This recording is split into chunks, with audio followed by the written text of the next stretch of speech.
Only grandson. What you doing under there? Everyone's gone. They all forgot you? Yeah. How long you been under there? 2 days. It gets cold at night. I pee my pants to stay warm. Wise choice. I'm Chucky. Before all this happened, my life was like a blank sheet of paper, until being forced into the Galagha family's big whirlpool, and ending up all messed up. The story starts with my great-grandfather Frank. Years of heavy drinking finally pushed his body to the limit. The doctor said that without a matching liver donor, he would survive the winter. In the entire Gallagher family, perhaps only Uncle Carl truly wants to save him. Unfortunately, he is still a minor and does not meet the donation criteria. As for the others, they have long been accustomed to Frank's life and death and simply do not care. He's dying. Why is that my problem? Because he's your father? It's not like he was dealt a bad hand, okay? He drank through the liver that he had and he wrecked it. And now he wants to wreck mine. No, no way. It's okay, son. If Fiona won't do it, I'll get my other daughter too. Debbie's too young. My oldest daughter, Samantha. What? That eldest daughter, my mother Sammy, born from a one-night stand that Frank had with a hippie woman named Queenie when he was young. Before Frank found us, my mom and I had been living in an abandoned trailer. It was small, but really warm. 最近为了给大家呈现更优质的视频，我换了台新设备来剪辑，而且没花什么钱，因为我把闲置物品回收了，换钱买的。我最近收拾家里，发现不少闲置都落灰了，之前没时间一个个买，又懒得扯皮，干脆叫转转上门全部打包回收了。没想到这些主机、相机、投影仪啥的加起来有6、7千呢。要我说，谁家没几个闲置啊？想轻松处理，我强烈推荐转转。The first time I met Frank, my mom and I had no idea who he was, but Mom seemed to like him a lot. She kept bringing him back to our trailer. Whenever he came over, I couldn't even sleep properly. He talked loudly. His laugh sounded like a cough, and he always reeked of alcohol, mixed with a kind of, a fucking indescribable stench of shit. Later we found out he was deathly ill and needed a major surgery.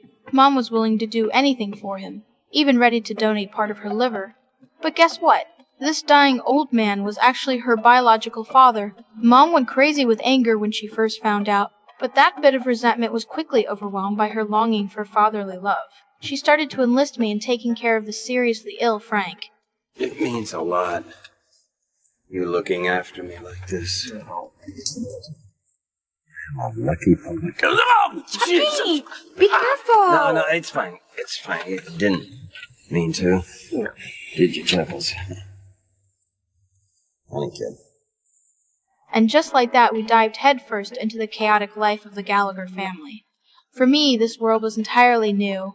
Uncle Liam had just been discharged from the hospital after accidentally ingesting drugs, and Uncle Lee immediately laid down a strict rule at home. No one was allowed to touch that stuff again. He specifically reminded Mom to keep a close eye on Grandpa Frank, but seeing Grandpa, who was already ravaged by illness, Mom couldn't spare it, and secretly gave him a painkiller shot.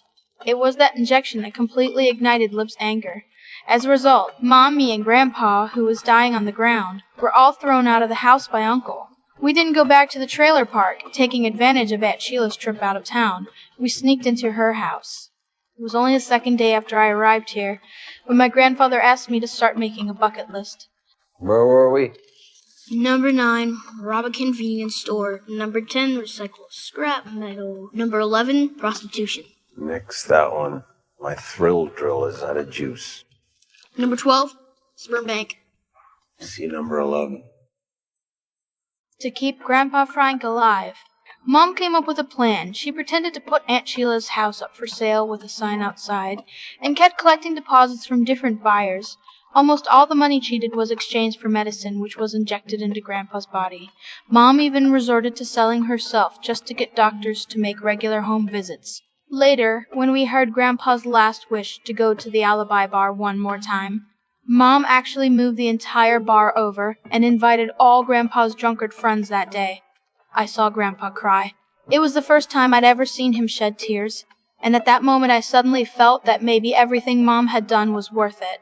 On that day, Mom heard from a drug dealer that he could arrange an underground liver transplant surgery.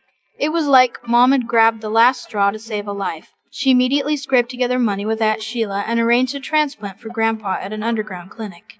The result, as one might expect, was that Grandpa didn't get a new liver. Instead, even his originally healthy kidneys were cut out.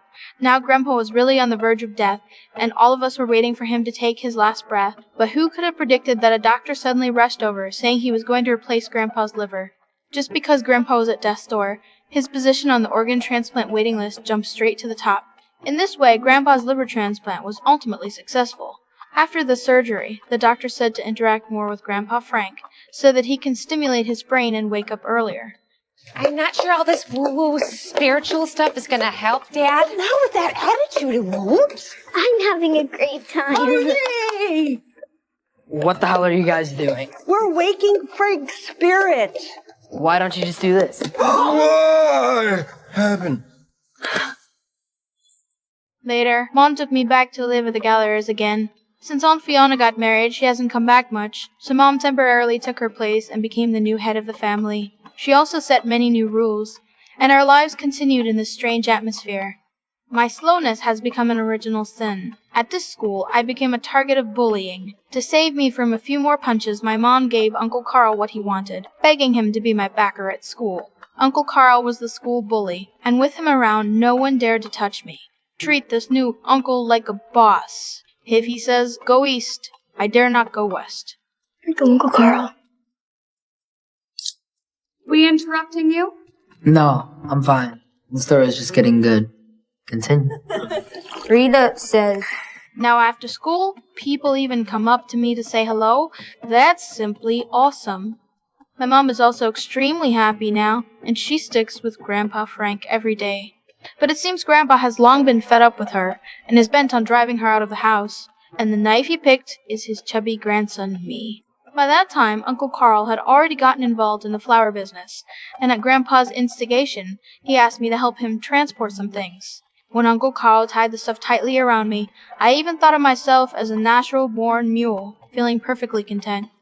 I miss my mom. Be a good little niece, and there's more junk food where that came from. Oh my god, I had no idea what was happening, but just like that, the police arrested me. After I went in, they gave me some kind of IQ test, and surprisingly, I scored 71. That was higher than any grade I'd ever gotten in the test. Mom was extremely worried. She said I was like a cute little round white rabbit and would definitely be bullied inside. She insisted on teaching me on the spot how to ingratiate myself with the prison guards to protect myself. In the end, the judge gave me the lowest sentence, saying that if I stay for 120 days and perform well for 90 days, I can come out. Uncle Carl, though, was all excited. He'd even looking forward to getting locked up every day. When he got sentenced to a year, he was over the moon.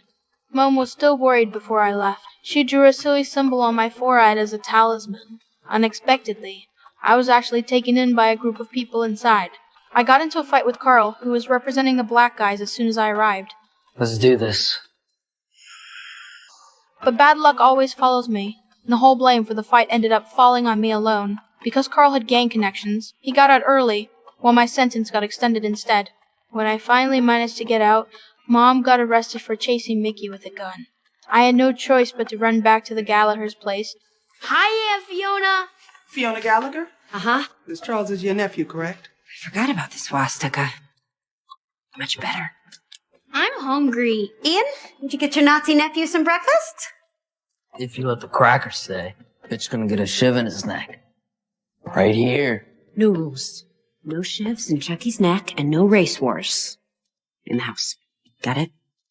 But not long after I started staying there, their house was gone, and the whole family had skipped town. Poor me, I was like a stone by the roadside, completely and utterly forgotten. While everyone else found a place to sleep, I had nowhere to go. That night, I ran into my grandpa, who was also homeless. I only had 1 can of food left, and he tricked me out of that too. Dawn had just broken when my grandma Queenie came to the south side, ready to pick me up and take me to live in the countryside. I was just about to leave when Uncle Carl came back. I had no idea if Uncle Carl had robbed the bank, but he actually had the money to buy a house, which meant I could return to this temporary home. As soon as Grandma Queenie arrived, she started getting, refused to come out while working in the room. My days at school were just as tough, Having picked up some knowledge in juvie, I wrote a book report on Hitler. Those idiots at school told me to get lost and go home. Kid, what are you doing here? They sent me home from school. Well, beat it. Your grandma and I aren't gonna get into some action. No cock blocking. Hey, wait, what's going on here? Yeah, buddy. Who got you all snot-nosed? Oh my gosh, who upset my little woodchuck? My teacher wouldn't let me share my book report in class. Well, what for? Well, it's just a wild guess, but maybe the report topic. Mein Kampf. Hitler's Mein Kampf? Hey, buddy. You let Grandpa Frank work his magic on the middle school PC police, okay? Okay.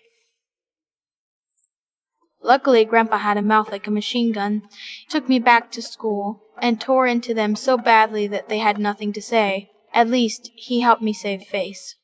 Although Grandma Queenie has a pretty chaotic lifestyle, deep down that sense of responsibility, as a grandma hasn't completely rotted away, she realized that the Galagha house is no place for anyone to live. He was dead set on taking me to that rural commune in the countryside. Due to conflicts between her pregnancy and her family, Debbie decided to go with us. And Grandpa Frank, trying to escape from the drug dealers who were after him, tagged along too. Good night, Chuckapoo. Well, what was a mountain lion? We are barely outside of the city, kid. Be lucky if you see a squirrel. Because Debbie was scared of the way things worked here, Grandpa Frank had to take her back. After that, I never saw any of the Gallagher's again. I'm left alone in this quiet place, eating, sleeping, and spacing out every day. I often think back to the days when we lived in the trailer park. Back then, my mother would hold me in her arms, sing to me, and praise me for being smart. I would also think of those uncles and aunts from Jealous Family. And Fiona's hurried back, Grandpa lying on the sofa, and even the hateful face of Uncle Carl when he bullied me. Those days, whether good or bad, are now so far, far away from me. I'm like an unwanted old toy in their yard, thrown into the corner, never to be thought of again. Grandma?